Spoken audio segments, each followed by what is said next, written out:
Welcome to our web exclusive. I'm Mike Montecalvo, along with Eyewitness News analyst Lieutenant General Reginald Centracchio. I think back in, December, January, we were kind of looking forward to the warm weather, but I don't think this fast. I certainly was. You were? Okay, we could be breaking some records this week. The problem is, General, that we had 75 degrees one day and 95 another. Sometimes it catches people by surprise. Yeah, it does. And when you would think that going into spring you'd have a gradual build-up to an eventual summer day. When you go from 75 degrees last week to over 90 over the next several days, that can be quite a trauma for the elderly and certainly the young. So I think what we're looking at here is a challenge to be able to deal with the elderly and making sure that the general population understand where they can get some relief. And on this website, WPRI.com, we actually have a list of things to keep your family safe. They're common sense type of things, but I think sometimes people, don't realize, you're thirsty, alcohol or caffeine, two things you shouldn't be having. Yeah, exactly. I have a good friend of mine, Dr. Barber in West Warwick, and he often says, just use basic common sense. If you're thirsty, drink water. If you're hungry, eat moderately and protect yourself from the sun, and all those things we just take for granted, and we don't use common sense, unfortunately, from time to time. Well, today the United Way is setting up, their call center, by the way, is setting up a special number in case you need information on how to beat the heat. The one thing they don't want you to do, unless it's an emergency, is to call 911. Exactly. 211 is the call center, and they'll direct you to whatever community you happen to live in. There's a list, I think it's on our website too, as to where those centers are.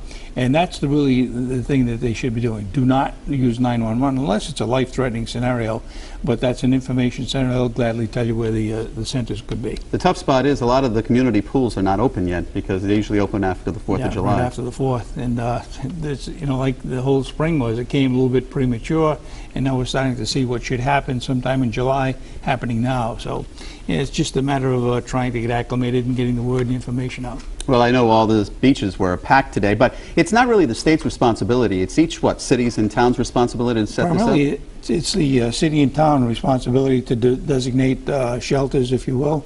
It's the state's responsibility to set up a system to make sure that each city and town has some kind of representation and has an answerable contact on that call center.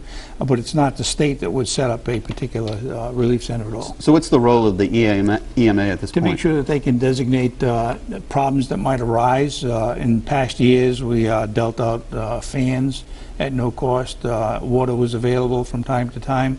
During a drought scenario, you had the EMA intervening to try to get water for those communities that either ran out or had some kind of a problem with their water systems. So it really depends on the significance and the amplitude of what kind of a crisis we're looking at before the state gets involved. Well, Tony says this is kind of short term right now. The weather's going to get cooler next week, but you've been there before and you've seen 90-degree weather last a long time, or at least the heat last a long time. Absolutely. What's the challenges at that point for the EMA? The challenge, I can remember specifically on several occasions during the air show, which took place this past weekend, I can remember it being 104 degrees, and that was a pretty significant time. There were a lot of heat prostration that took place, and you had to have teams out in place to handle that. But the biggest challenge is to make sure that the word gets out that someone has to look in on the elderly and making sure that little children are not subjected to long terms of being in the sun, well hydrated. And if I could eliminate all the others and suggest one, that would be hydration is absolutely important because otherwise you end up in the hospital. Speaking to a firefighter today, he says they have quite a few emergency runs and it really tax a city and town at this point. Yeah, it is. And people, unfortunately, rather than just using common sense to stay out of the sun and stay hydrated, start to feel a little wheezy, they dial 911. I understand that. And it's important that people do that when they feel that their life is in jeopardy. But when you're looking for relief, you need to do the 211. And they'll advise you what you can do. But use basic common sense, I think. You mentioned the air show. It wasn't 104 degrees this year. It was actually nice weather. But everything went well? It did. It was phenomenal. I think probably one of the best ones that I've seen in the past 20-some years. Well orchestrated. The traffic ability was second to none. No big problems that I saw of. And I think most importantly, people were paying attention to the signage. It was along Route 95 and 4 and 403. And so they were paying attention, and there's no one trying to get into the place prematurely. We have gridlock today on those roads, people going to the beaches. I want to talk about the West Bay Composite Squadron General of the Civil Air Patrol. They're in Dayton, Ohio. They left on Tuesday night in the National Cadet Competition for Color Guard. This is like a first for them, right? It is. It's a first for Rhode Island. That's pretty significant because, you know, the Civil Air Patrol is a really unheralded unit, but it has kids in it. It's part of the United States Air Force. Civil Air Patrol takes in kids and gets them acclimated to somewhat of a military lifestyle, but it gives them a sense of value in being a member of an organization. But this Rhode Island Civil Air Patrol wing now is a national competition, which is a first for Rhode Island, and I wish them well. Now, if they win this competition, they go on to something else? I believe so. They go into some other runoff. I'm not sure exactly what the next step would be, but for them to even get this far is unprecedented. Okay. Providence Police and Fire, they're voting on changes Thursday for their the financial failure that's actually facing the city of Providence. There are some people in the city of Providence are saying we've already voted on this before. They're willing to do it one more time, but they're telling the mayor that's it. After they vote on this, they're not going to make any more changes over the next 5 years or so. Is that fair for them? I think it's fair. They've come to the table, from what I can see and what I understand, on several occasions. This one, I think they're looking at the possibility of accepting perhaps across the board 3% and getting rid of the 6% compounded, and looking at paying part of their health care and addressing the overall pension system as it is portrayed now over the next several generations. So I think what they're offering now is the ability for the mayor to sit down and say, okay, this is it. We're willing to sit down and negotiate. We need to come up with a conclusion, because if we don't, all is lost, and that includes the basic pension system itself. Well, this is Providence Police and Fire. Now, you have other cities and towns that are looking at this. Let's say Woonsocket, for example, that is facing tough financial troubles. Do they look at this model and say, hey, look, now we got Providence Police and Fire to sit down, you guys have to do that too? I think that's fair. Most cities and towns and municipalities are going to look at this as the only way, in my opinion, to be able to circumvent a catastrophic scenario as it relates to a totally bankrupt city, or certainly having a receiver take it. And look at what happened in Central Falls. You know, you had to have some one individual come in and make decisions where that could have been done collectively and ended up at the same place, and perhaps in a better place. So I think cities and towns are looking at Providence. That happens to be our capital city, obviously, and what happens there, I think, will be used as a template for the rest of the state. Looking across the ocean, General, in Egypt, Hosni Mubarak is technically brain dead as of this taping.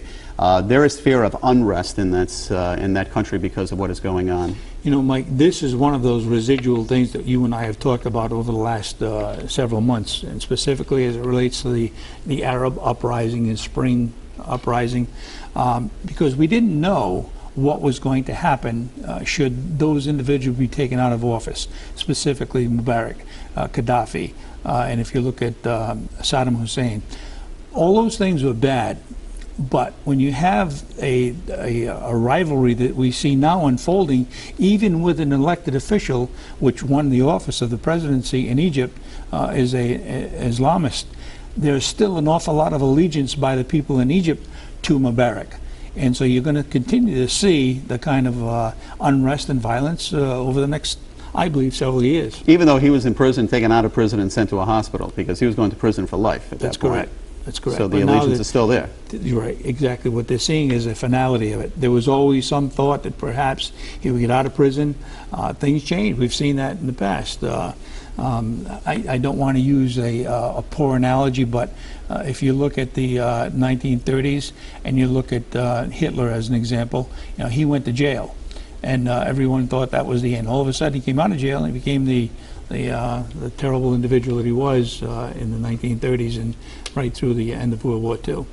Finally, General, the G20 summit is taking place. President Obama made a statement this week saying that he's not sure Russia is on the same page, or even China is on the same page with the United States when it concerns Syria. Well, I agree. You know, as you know, I have a lot of reservations with this president, but on occasion he happens to be right on the mark. This particular scenario, he's right, because Russia and China have historically proven that they are not willing to compromise anything as it relates to their relationship with Syria.